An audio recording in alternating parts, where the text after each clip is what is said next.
जी अस्सलाम वालेकुम, सत श्री अकाल, नमस्ते, याली मदद। कैसे हैं आप सब लोग? मुझे उम्मीद है कि आप लोगों की ज़िंदगी बिल्कुल ठीक जा रही है और आप लोग बिल्कुल फ़र्स्ट क्लास में चल रहे हैं और इकॉनमी क्लास में नहीं, जो कि इकॉनमी क्लास में चलने में कोई मसला नहीं है, लेकिन आप लोगों को समझ आ गई कि मैं यहाँ क्या कहना चाह रहा हूँ एग्जैक्टली।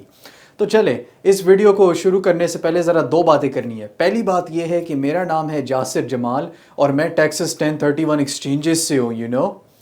और फिर दूसरी बात यह है कि मैं जो कुछ भी अपनी इन सारी वीडियोस में कहता हूँ, जो मैं ऑलरेडी वीडियोस कर चुका हूँ, जो मैं वीडियोस अभी आगे जाके करूँगा इंक्लूडिंग दिस वन, जो कुछ भी मैं इन सारी वीडियोस में बोलता हूँ, ये कोई इन्वेस्टमेंट या लीगल एडवाइस नहीं है। ये सिर्फ़ और सिर्फ तालीम, इंफॉर्मेशनल और एजुकेशनल पर्पसेस के लिए है। तो कभी आप इसको लीगल या इन्वेस्टमेंट एडवाइस ना समझिएगा, क्योंकि ये नहीं है। और जब भी आप लोग कभी भी बड़ी इन्वेस्टमेंट करें ना, मेरी रिकमेंडेशन हमेशा यही होती है कि आप लोग प्लीज़ अपनी ड्यू डिलिजेंस किया करें, अपने सीपीए, अपने टैक्स अटर्नी और अपने इन सारे लोगों से गुफ्तगू करके आगे बढ़ा करें, क्योंकि हर एक इन्वेस्टमेंट में बहुत रिस्क होता है। कभी कभी ज़्यादा होता है, कभी कभी कम होता है। तो जो भी होता है, रिस्क तो होता है। तो आपको कभी गारंटी नहीं होती कि आप पैसे बनाएंगे, कभी कभी आप पैसे लूज़ भी कर लेते हैं।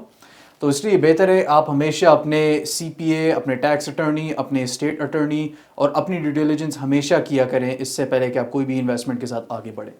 चले अब ज़रा वीडियो के अंदर चलते हैं। तो अभी के लिए हमने बहुत 1031 के बारे में बात की है कि 1031 के साथ ये हो सकता है, वो हो सकता है, लेकिन आज एक और क्रूशल सा सवाल का जवाब मैं देना चाहता हूँ। ये एक क्वेश्चन है जो मैंने आजकल बहुत देखी है, बहुत लोग पूछते हैं ये, तो मैंने सोचा एक वीडियो बना लेते हैं और इस क्वेश्चन को एड्रेस कर देते हैं। और वो क्वेश्चन ये है कि मैंने जब अपना 1031 करने लगा हूँ और अभी मैं अपनी वो रिलिंक्विश प्रॉपर्टी की क्लोजिंग कर रहा हूँ, मैं कौन कौन से एक्सपेंसेस अपने प्रोसीड्स में से पे कर सकता हूँ जो आईआरएस को सही लगेंगे। और जब मैं जाके अपनी रिप्लेसमेंट प्रॉपर्टी जाके खरीदूं, तो उधर हर स्टेटमेंट में मैं कौन से एक्सपेंसेस पे कर सकता हूँ जो आईआरएस के सामने सही है और कौन से एक्सपेंसेस आईआरएस के सामने सही नहीं है। आज इस वीडियो के अंदर ये सारे एक्सपेंसेस मैंने पीछे लिखे हुए हैं, यहाँ पर हम ज़रा गो ओवर करते हैं इनके, और मैं आपको बताता हूँ इनमें से कि कौन से एक्सपेंसेस सही है और कौन से एक्सपेंसेस सही नहीं है। तो बात यह है कि अगर आपने जो एक्सपेंसेस सही नहीं है, अगर आपने पे भी कर दिए अपने कैपिटल गेन प्रोसीड से, जस्ट नो कि अपने साल के एंड पे जब आपका सीपीए पूरी वो क्या कहते हैं फॉर्म फिल आउट करेगा ना, वो फॉर्म 8824, और उसके बाद अगर आईआरएस हर स्टेटमेंट आपकी देखना चाहती ना, तो वो हर स्टेटमेंट पे सब लिखा हुआ आएगा कौन सा एक्सपेंस कौन सा था। तो फिर वो आईआरएस उस पर डिटरमिन करेगी कि इन सारे प्रोसीड्स में से कौन से पैसे टैक्स फ्री होंगे और कौन से पैसों पे आप टैक्स ओ करेंगे, और वो वाले होंगे जिससे आप एक्सपेंसेस नहीं पे कर सकते। तो चले अभी ज़रा एक्सपेंसेस के बारे में बात करते हैं और फिर बाद में वहाँ से चलते हैं। तो अब हम शुरू करते हैं कि कौन से एक्सपेंसेस परमिसिबल हैं, यानी कि कौन से एक्सपेंसेस आप अपने कैपिटल गेन के प्रोसीड से पे कर सकते हैं। पहला एक्सपेंस निकलता है वहाँ से सेल्स कमीशन, यानी कि जब आपका रियल एस्टेट एजेंट होता है ना, तो उनका सेल्स कमीशन होता है ना, तो आप अपने प्रोसीड से अपने रियल एस्टेट की सेल्स कमीशन आराम से पे कर सकते हैं जब आप अपनी रिप्लेसमेंट प्रॉपर्टी जाके खरीदें और जब आप अपनी रिलिंक्विश बेचें, कोई मसला नहीं हो सकता है। फिर आई लीगल फीस, यानी आपको अगर कोई अटर्नी है जो आपको रिप्रेजेंट कर रहा है आपकी रिप्लेसमेंट प्रॉपर्टी के लिए और आपकी क्या कहते हैं रिलिंक्विश प्रॉपर्टी के लिए, तो आई एम श्योर आपके अटर्नी की फ़ीस होगी ना, तो वो भी फ़ीस आप अपने प्रोसीड से पे कर सकते हैं, कोई मसला नहीं होगा उसके साथ। फिर आई फाइंडर्स फ़ी, यानी कि लेट्स से कि कोई बंदा है, उसने बस प्रॉपर्टी ढूंढ ली थी और आपको बता दी थी और वो उसके लिए आपको फ़ी चार्ज कर रहा है, तो उसको कहते हैं फाइंडर्स फ़ी। तो वो वाली फ़ी भी आप पे कर सकते हैं माशाल्लाह से अपने वो कैपिटल गेन के प्रोसीड से, कोई मसला नहीं है। फिर आई एस्क्रो फीस, ऑफ कोर्स हर टाइटल कंपनी अपनी वो एस्क्रो फीस चार्ज करते हैं, यूजुअली आधी आधी होती हैं आपके और वो दूसरी पार्टी के बीच में, लेकिन हाँ आप एस्क्रो फीस पे कर सकते हैं अपने वो प्रोसीड से, कोई मसला नहीं है। फिर आई इंस्पेक्शन और टेस्टिंग फीस। तो आई एम श्योर जब आप अपनी रिलिंक्विश प्रॉपर्टी बेचते हैं ना, तो कोई ना कोई टेस्टिंग कभी कभी करनी होती है जस्ट टू मेक श्योर कि वो प्रॉपर्टी सही है और आप उसको बेच रहे हैं, तो वो होता है। और फिर जब आप अपनी रिप्लेसमेंट खरीदते हैं तो अपनी ड्यू डिलिजेंस के लिए आप बहुत से टेस्ट करवाते हैं ना प्रॉपर्टी के ऊपर, मेक श्योर करने के लिए ये सही है वो सही है, तो उनके अगर कोई एक्सपेंसेस होंगे वो आप अपने कैपिटल गेन के प्रोसीड से पे कर सकते हैं आराम से। फिर आए ट्रांसफ़र टैक्सेस भी अगर आपको प्रोसीड से पे करने हैं वो भी हो सकते हैं, कोई मसला नहीं है। फिर आई टाइटल इंश्योरेंस फीस, तो ऑफ कोर्स जब आप अपनी प्रॉपर्टी जो बेचेंगे ना वो रिलिंक्विश्ड वाली, तो फिर आप as the seller most likely title policy की फ़ीस खुद भरेंगे, राइट। तो उसकी फ़ीस आप अपने प्रोसीड से भर सकते हैं। اور اگر ریپلیسمنٹ پراپرٹی پہ جا کے اگر سیلر نے آپ سے کہا فیس بھرو وہ بھی آپ پے کر سکتے ہیں, اس میں بھی کوئی مسئلہ نہیں ہے, اٹس ناٹ این ایشو. پھر آئی ریکارڈنگ فیس, اگر آپ اپنا جب ڈیڈ ریکارڈ کروائیں گے نا کاؤنٹی کے اندر, جب بھی آپ پراپرٹی کو کلوز کرتے ہیں اس کی ریکارڈنگ فیس کسی نہ کسی کو تو بھرنی ہوگی نا, تو جب آپ بھریں گے فیس تو آپ آرام سے بھر سکتے ہیں اپنے پروسیڈ سے, کوئی مسئلہ نہیں ہے. پھر آئے پراپرٹی ٹیکسز, تو آپ کے اپنے حصے کے جو پراپرٹی ٹیکسز ہوتے ہیں نا, جب بھی وہ کلوزنگ پہ پروریشنز ہوتی ہیں آپ اپنے حصے کے پے کریں گے نا, تو وہ آپ پروسیڈ سے پے کر سکتے ہیں اور اس کا کوئی مسئلہ نہیں نکلے گا. اور پھر ایکسچینج فیس, تو جب آپ ہمیں انگیج کریں گے یا کوئی دوسری 1031 ایکسچینج کمپنی کو انگیج کریں گے نا اس پروسیس کے لیے, ہماری بھی تو فیس ہوتی ہے نا, تو ہم پھر آرام سے اپنی فیس چارج کر سکتے ہیں آپ کو اور اس سے کوئی مسئلہ نہیں ہوتا.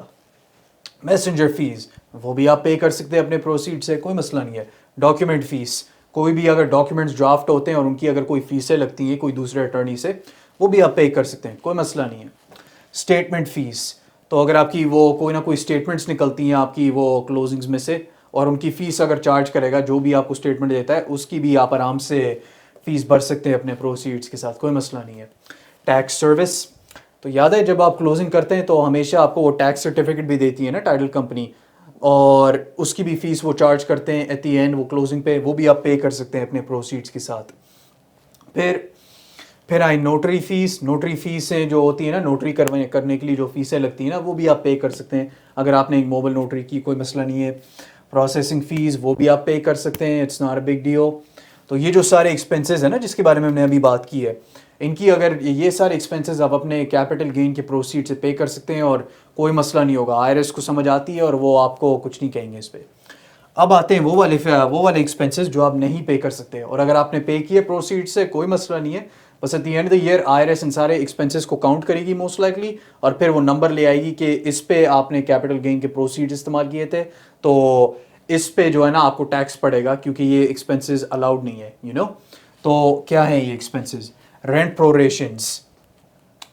تو اگر آپ اپنے کوئی رینٹ پروریٹ کریں گے کلوزنگ پہ وہ پیسے آپ کو اپنی جیب سے ڈالنے ہوں گے, پروسیڈ سے پے نہیں کر سکتے. پھر آئی یوٹیلیٹیز, اگر بجلی کا بل, پانی کا بل یا گیس کا بل اگر آپ نے کلوزنگ پہ سم ہاؤ دے دیا تو وہ آپ گین پروسیڈ سے نہیں استعمال کر سکتے, وہ آپ کو اپنی جیب سے نکالنے ہوں گے. پھر آئے سیکیورٹی ڈپازٹس, اگر کوئی سیکیورٹی ڈپازٹس آپ کو کیا کہتے ہیں آپ اپنی وہ ریلنکوش پراپرٹی کی کلوزنگ کر رہے ہیں تو آف کورس اگر ٹیننٹس تھے نا تو اس کا سیکیورٹی ڈپازٹ کا کریڈٹ جو ہے نا آپ کو بائر کو دے رہا ہے نا, کیونکہ اب وہ سیکیورٹی ڈپازٹ بائر کے پاس جا رہا ہے, تو وہ سیکیورٹی ڈپازٹ آپ کو اپنی جیب سے خود بھرنا ہوگا, آپ پروسیڈ سے پے نہیں کر سکتے. پوائنٹس بھی اگر کوئی ہوئیں, معاف کریے گا مجھے یہ پوائنٹس والی یہ مجھے سمجھ نہیں آ رہا ہے یہ کون سا والا کیا کہتے ہیں ایکسپینس ہے, لیکن میں انشاءاللہ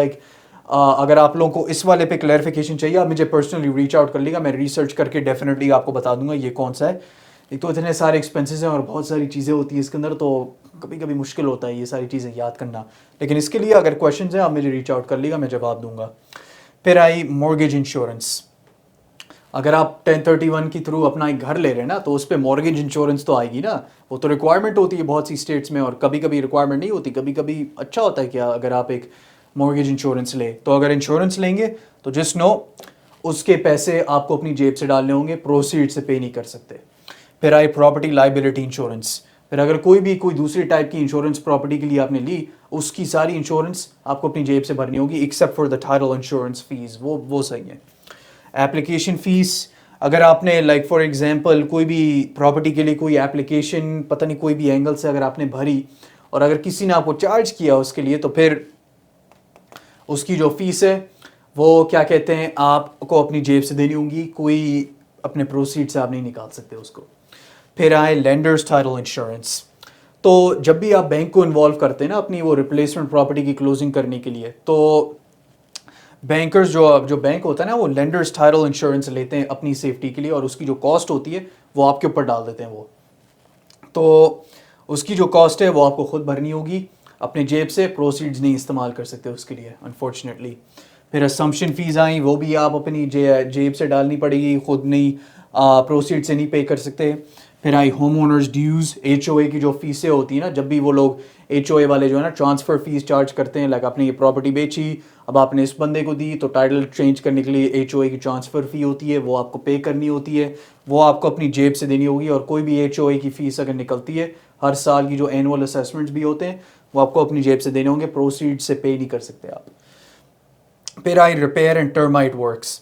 तो अगर पता नहीं आपने कोई रिपेयर्स करवाए प्रॉपर्टी को बेचने से पहले, या फिर अगर आपने क्या कहते हैं अपनी जो प्रॉपर्टी आप खरीद रहे हैं रिप्लेसमेंट वाली, उस पर भी अगर आपने रिपेयर्स करवाए और उसका खर्चा आप उठा रहे हैं खुद, तो वो आपको जेब से देना होगा, प्रोसीड से नहीं इस्तेमाल कर सकते. टर्माइट जैसे अगर आपने एक्सटर्मिनेटर्स को बुलाया और क्या कहते हैं वो दीमक की जो क्या कहते हैं दवाइयाँ जो लगवाते हैं ना वो सारे, वो अगर क्या कहते हैं पे करनी होती है वो खुद पे करनी पड़ेगी, प्रोसीड से पे नहीं हो सकती. फिर आई replacement property loan acquisition fees. तो अभी तो हमने ये लेंडर्स टाइटल इंश्योरेंस के बारे में बताया था ना अभी आपको मैंने, कि आप अपनी जेब से पे कर सकते हैं, प्रोसीड से पे नहीं कर सकते. ये एक एक्सपेंस होता है जो बैंक से यूजुअली आता है, लेकिन बैंक के साथ कोई भी दूसरा अगर एक्सपेंस आया जैसे कि ओरिजिनेशन फ़ी, मैंडेटरी डिपॉजिट, या क्या कहते हैं लेट फीस, या कोई भी अगर फ़ीस होती है जो बैंक्स यूजुअली चार्ज करते हैं, अप्रेजल फ़ीस या ऐसी फ़ीस अगर निकलती है बैंक से, जो भी फ़ीस बैंक से आती है, लाइक जब भी आप लोन लेते हैं बैंक अगर कोई भी फ़ीस चार्ज करेगा आपको, वो आपको अपनी जेब से खुद देनी पड़ेगी, प्रोसीड से पे नहीं कर सकते अनफॉर्चुनेटली. तो बस ख़वातीन हज़रात बस इतना ही था, मैं इतनी नॉलेज मुझे ऑफ़र करनी थी इस वीडियो के लिए. तो मुझे उम्मीद है कि ये सारे एक्सपेंसेस देख के आप लोगों को थोड़ा सा बेहतर इंसाइट मिल गया कि क्या आप अपने 1031 के प्रोसीड से पे करवा सकते हैं और क्या आप नहीं पे करवा सकते, यू नो. लेकिन उतने तक बस इस वीडियो के लिए बस इतनी नॉलेज मुझे ऑफ़र करनी थी. अगर आप लोगों को और कोई सवाल हैं इस टॉपिक के बारे में, आप प्लीज़ बराए मेहरबानी मुझे रीच आउट कर लीजिएगा, मैं आप लोगों के सवाल का जवाब ज़रूर दूंगा. उतने तक अल्लाह हाफ़िज़, याली मदद, सत श्री अकाल और नमस्ते.